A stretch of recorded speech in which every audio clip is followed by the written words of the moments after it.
ওপরে নীলাকাশ, নিচে সবুজ ঘাস, হাতে লাল বল। আসছেন প্যাটারসন হাইকোর্ট প্রান্ত থেকে, তৈরি ব্যাটসম্যান, তৈরি wicket keeper. Eden gardens, Kolkata. এই কমেন্ট্রিটা আমাদের কাছে খুব nostalgic.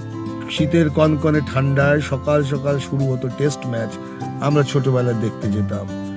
Welcome to our channel KD the feel good. KD the feel good চ্যানেলে সকলকে স্বাগত। আমরা সেরকমই ঝকঝকে সকাল, এটা খুব ভোর নয়, তবে সকাল সকাল আমরা ঋষিখোলা থেকে রওনা দিচ্ছি জুলুকের পথে। আমাদের আগের ব্লগে দেখেছেন আমরা জুলুক কিভাবে কতক্ষণে পৌঁছালাম। এখান থেকে জুলুক 50 কিলোমিটারের পথ, সময় লেগেছিল প্রায় 2.5 ঘন্টা। তাই একটুখানি রিক্যাপ করে নিলাম। আমরা এবার পৌঁছে যাচ্ছি জুলুকের হোটেল থেকে। এই ব্লগটা শুরু হবে জুলুক থেকে, শেষ হবে গ্যাংটক ভায়া সিল্ক রুট। চলো।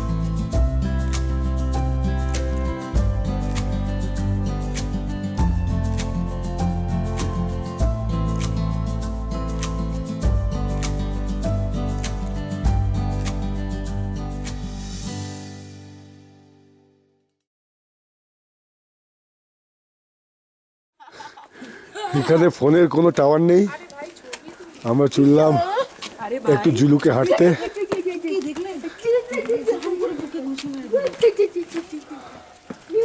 প্রচন্ড ঠান্ডা,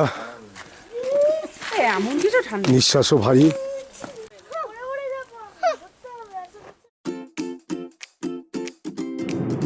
জুলুকের রাস্তায় কেউ পর্বত আরোহণের বৃথা চেষ্টা করলো, কেউ নিজে পারবে না বলে আড়াল থেকে প্যাঁকও দিল, কেউ বা বসলো, কিঞ্চিত হাঁচলো, কেউ আবার রিলও বানালো।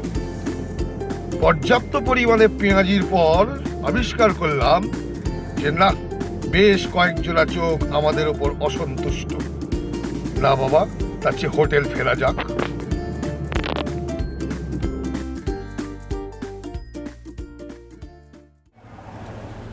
Good morning from Zuluk. আমরা সবাই তৈরি নাথাংয়ের পথে। আর কিছুক্ষণের মধ্যেই আমরা রওনা দেব।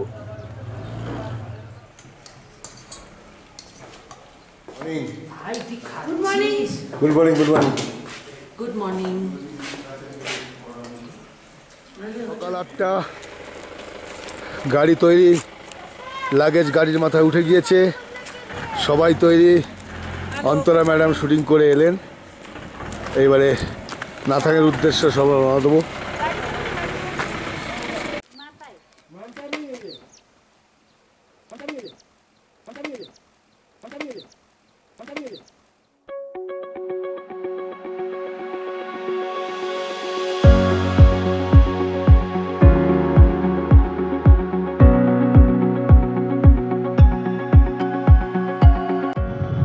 আমরা যতই এগিয়ে চললাম নাথাংয়ের দিকে, আমার মনের মধ্যে কিন্তু একটা চিন্তা এবার বাসা বাঁধতে থাকলো। কলকাতা থেকে বেরোবার আগে টেনিদার মতো ঘাড় নাড়িয়ে আমি এদেরকে বলে নিয়ে এসেছিলাম যে এপ্রিল মাস, বরফ তো অনিবার্য, বরফ তো আমরা পাবোই নাথাংয়ে। নাথাং, কুপুপ, ছাঙ্গুলে একেবারে বরফে মোড়া। কিন্তু আমার অবস্থা পরে ঘনাদার মতো হবে না তো, যে সবটাই কাল্পনিক।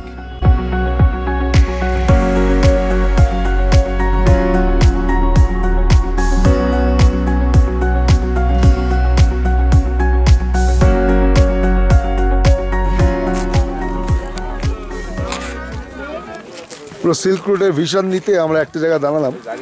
এখান থেকে অসম্ভব ভালো কাঞ্চনজঙ্ঘা দেখলাম, কিন্তু অনেক দূর থেকে বলে, একটু হেজ আছে বলে আমি ফটোগ্রাফি করতে পারলাম না। বাট নিজের চোখ সার্থক, আমরা দেখে নিয়েছি। আপাতত যাচ্ছি সিল্ক রুটের কার্ভটাকে দেখতে। একটু কাঞ্চনজঙ্ঘা দেখাবার চেষ্টা করব, জানি না কতটা ক্লিয়ার দেখাতে পারবো। ওই যে ওই টপটা, ওই টপটা কি এই পাড়ে নেই? হুম ওই যে ওই হুম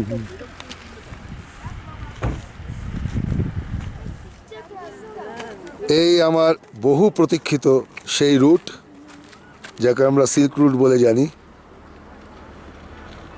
নিচে দেখা যাচ্ছে জুলুক। জুলুক থেকে আমরা এতটা উপরে উঠে এসেছি এবং আমাদের ডান দিকেই দাঁড়িয়ে আছে বিশাল উঁচু কাঞ্চনজঙ্ঘা।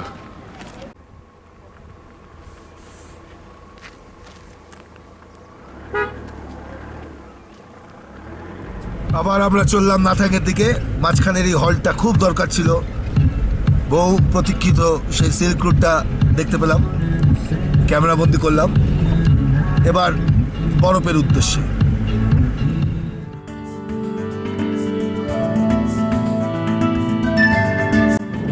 কলকাতাতে যখন ট্যুর প্রোগ্রাম হচ্ছিল তখন উত্তর পূর্ব কোণ আর দক্ষিণ পশ্চিম কোণ থেকে দুটো চিকন গলা আমাকে থ্রেটনিং এর ভাষায় বলেছিল যে দেখো, পাহাড়ে নিয়ে যাচ্ছ সিল্ক রুটে, বরফ যদি না পাই তোমায় কিন্তু একটা সংকুচিত ঠোঙার থেকেও খারাপ অবস্থা করে দেব।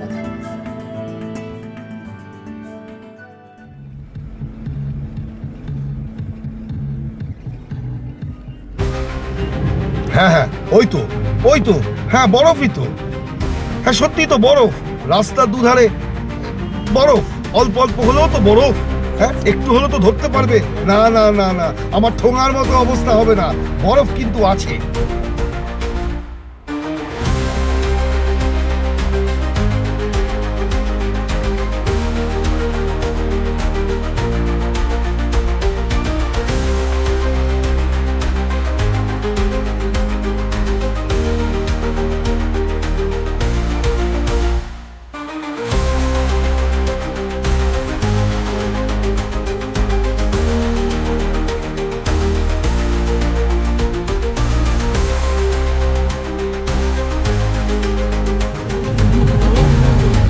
অসাধারণ দৃশ্য, রাস্তার ওপর বরফ, চাকায় চাকায় বরফ গলে সেই জায়গাটায় জল, তার মধ্যে দিয়ে আমরা যাচ্ছি।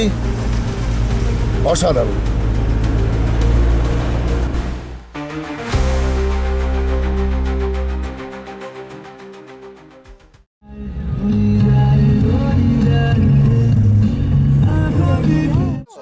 অবশেষে পৌঁছালাম নাথাং ভ্যালি। চারিদিকে বরফ, প্রচুর বরফ।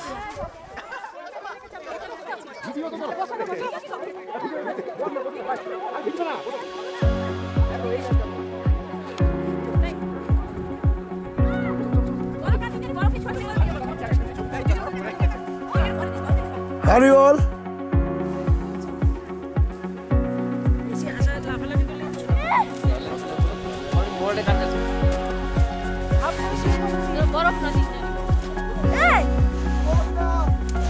It's a perfect.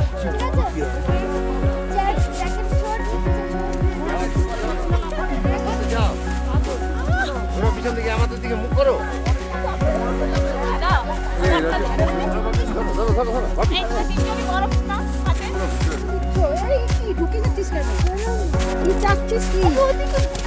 করে আমিও পড়ে যাবো।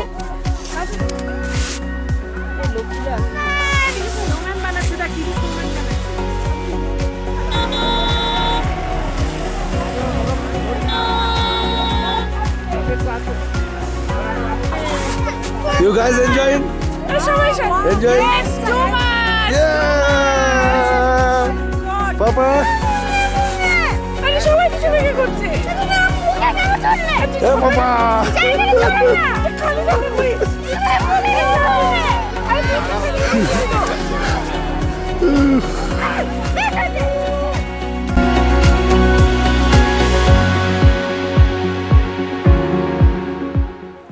অনেক বরফ নিয়ে খেলা শেষ, অবশেষে এই হলো নাথাং ভ্যালি। তার ছবি নিলাম আলাদা করে। চারিদিকে উঁচু উঁচু পাহাড়, সেখানে প্রচুর পরিমাণে বরফ, আর তার মাঝখানে এই ভ্যালিটির নাম নাথাং ভ্যালি। কি করে বলি এ কাশ্মীর নয়, কি করে বলি এ সুইজারল্যান্ড নয়, এদের সকলের সমগোত্রীয়, সৌন্দর্যের দিক থেকে এদের কারুর থেকে কম যায় না। আপনারা নিজেরাই আশা করি দেখে বুঝতে পারছেন মার্চ এপ্রিল এই নাথাং ভ্যালি আসার আদর্শ সময়। তা এই ফটো ফ্রেম আমার মনে হয় সম্পূর্ণভাবে বুঝিয়ে দিতে পারছে যে what is beauty of Sikkim or east Sikkim. আমরা এবার চললাম বাবা মন্দিরের দিকে। কুপু পেরিয়ে বাবা মন্দির, সেখান থেকে ছাঙ্গু, সেখান থেকে গ্যাংটক। চলুন একসঙ্গে যাওয়া যাক। কি যে বলবো, আদৌ কি কিছু বলবো নাকি শুধুই দেখবো? কি সুন্দর সৌরজগতে একমাত্র এই পৃথিবী যেখানে কি এত সৌন্দর্য লুকিয়ে আছে। ভাবা যায় যদি মঙ্গল গ্রহ বা জুপিটার বা ইউরেনাস, নেপচুন, প্লুটো কিংবা মার্কারি, ওখানেও যদি মানুষের মতো কোনো জন্তু থাকতো আর পৃথিবীতে ঘুরতে আসতে চাইতো, তাহলে হয়তো এই কুপুপে বা নাথাঙে বা ছাঙ্গুর পাশে 2-4টে স্পুটনিক দাঁড়িয়ে থাকতো, বলে এটা জুপিটার থেকে এসছে 3 রাত্রি 4 দিনের জন্য, এরা ইউরেনাস থেকে 2 রাত্রি 3 দিন নিখরচায় থাকা খাওয়ার সুযোগ। ভাগ্যিস নেই, ভাগ্যিস শুধু মানুষই এই সৌন্দর্য উপভোগ করছে।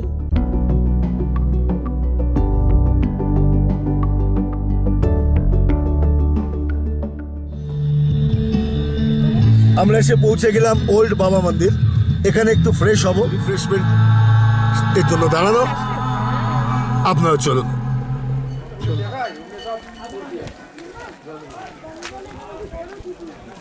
ওপরে হরভজন সিং এর চটি, অ্যাকচুয়ালি উনি যেখানে থেকে পাহারা দিতেন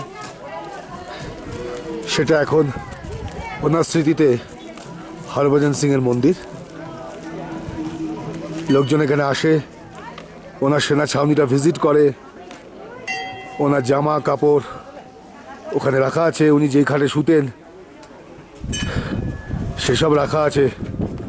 যারা এখানে ঘুরতে আসে তারা সবাই একবার করে হরভজন সিং এর এই মন্দির দর্শন করে এবং এখানকার সমস্ত মানুষের এটাই বিশ্বাস যে হরভজন সিং এখনও তাদের স্বপ্নে আসে বা এখানে এখনও তিনি আসেন, এসে সমস্ত সেনাদেরকে সজাগ করে রাখেন পাহারা দেওয়ার জন্য, শত্রুদের হাত থেকে দেশকে উদ্ধার করার জন্য। হরভজন সিং এর মন্দির যেহেতু আমার আগের ভিডিওতে ছিল ভেতরে কি কি আছে না আছে, তাই এবারে আর ভেতরে গেলাম না।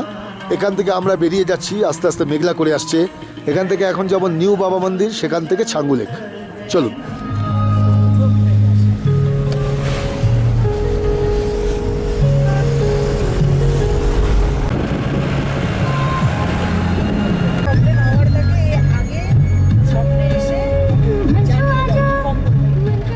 আমরা এসে পৌঁছালাম কুপুপ। সামনে দেখছেন কুপুপ লেক। এটা ওল্ড বাবা মন্দির থেকে ছাঙ্গু যাওয়ার পথে পড়ে, উল্টো দিকে কিন্তু চায়না।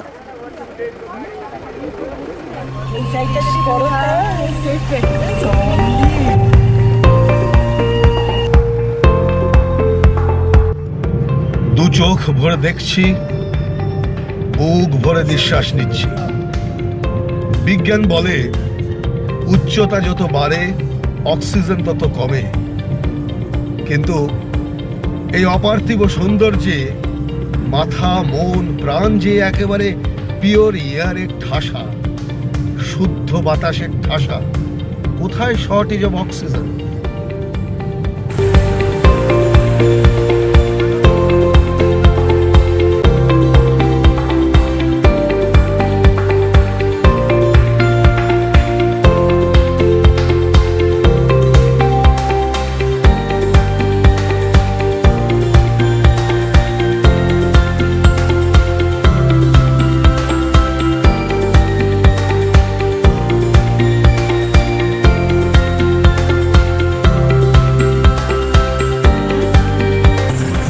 আমরা প্রায় ছাঙ্গু পৌঁছে গেছি, ওপর থেকে নামছি। আপনারা দূর থেকে ছাঙ্গু লেকটা দেখতে পাচ্ছেন।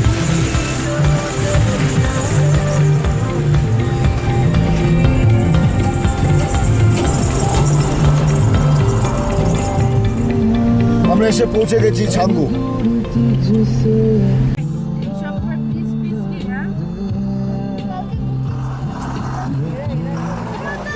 এখানে এলাম তো সবাই একটু ছবি তুলবে।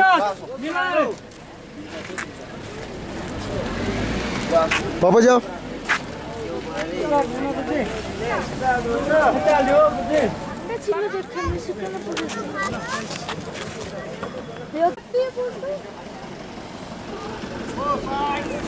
এর আগে এতবার ছাঙ্গু এসেছি, আমি এই প্রথম এত বরফ পেলাম ছাঙ্গু লেকে। আমার ধারণাও ছিল না যে এত বরফও পড়তে পারে।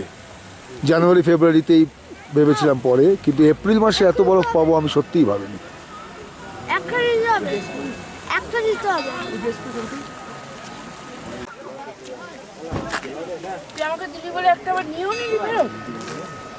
না দিয়েছিস তুমি তো বললে দেবে এখন।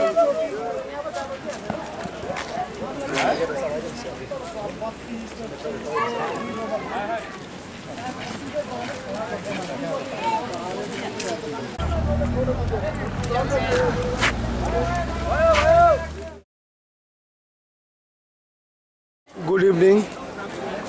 দেখে বুঝতেই পারছেন এটা গ্যাংটক।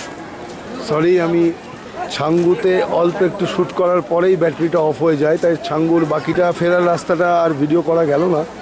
বাট সেফলি আমরা গ্যাংটক পৌঁছেছি এবং এখন এমজি মার্গে ঘুরতে বেরিয়েছি। আগে যেমন বলেছিলাম কালকে আমাদের কলকাতা ফেরার কথা। আপাতত এমজি মার্গের টেম্পারেচার খুব কুল, একদম কমফোর্টেবল টেম্পারেচার, লোকজনও মোটামুটি ম্যানেজেবল, খুব বেশি ভিড় নেই। চলুন কিছু করে সময় এমজি মার্গে কাটানো যাক।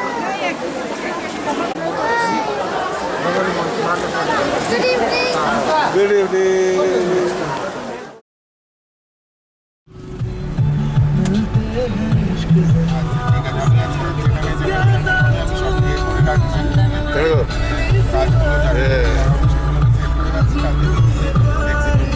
Hello, good morning. ঠিক আছে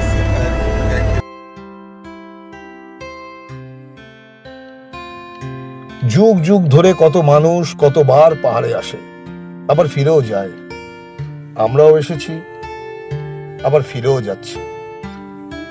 মনের মণিকোঠায় জমা করে নিয়ে যাচ্ছি কত মধুর স্মৃতি। এত সৌন্দর্য, এত নিবিড় টান মানুষ উপেক্ষা করবে কিভাবে? ফিরে যাওয়ার এই দিনটা বা মুহূর্তটা সত্যি মনকে ভীষণ ভারাক্রান্ত করে দেয়। আশা করি সবারই। বড্ড তাড়াতাড়ি শেষ হয়ে গেল ট্যুরটা। যদি আরো কয়েকটা দিন থাকতে পারতাম। আবার কবে আসতে পারবো পাহাড়ে? আপামর জনসাধারণের মনে এই কথাগুলোই বোধহয় বারবার ফিরে আসে। একটা অদ্ভুত ক্লান্তি নেমে আসে শরীর জুড়ে। ল্যারিংস, ফ্যারিংস, ট্রেকিয়া তখন স্ট্রাইক ডেকে বসে, একদম কথা বলতে ইচ্ছে করে না। টাটা সুমো, বোলেরো কিংবা মহেন্দ্র ম্যাক্স যাই হোক না কেন, শরীরটা এলিয়ে পড়ে ফোম ভরা সিটের কোলে, চোখটা বুজে আসে। না না, তাই বলে কি মন খারাপ নিয়ে বাড়ি ফিরছি? মোটেও তা না। পাহাড়ের সৌন্দর্যে মজে আছি যে। এই ট্যুর শেষ তো কি? আবার প্ল্যান করতে কে বারণ করেছে? শাসক দল না বিরোধী পক্ষ? কেউ বারণ করেনি, কেউ না। তাহলে ঝটপট বাড়ি ফেরা যাক, ভালোই ভালোই সুস্থভাবে ফেরা যাক, ফিরে মন দিয়ে কাজও করা যাক, তারপর আবার বসে পড়া যাক পরের গন্তব্যের প্ল্যানিং নিয়ে। আপনারাও তাই করুন। আমাদের ব্লগটা পুরো দেখবার জন্য অসংখ্য ধন্যবাদ। আপনারা ভালো থাকুন, সুস্থ থাকুন। দেখা হবে পরের ব্লগে। আবার কথা দিচ্ছি, এখনকার মতো টাটা।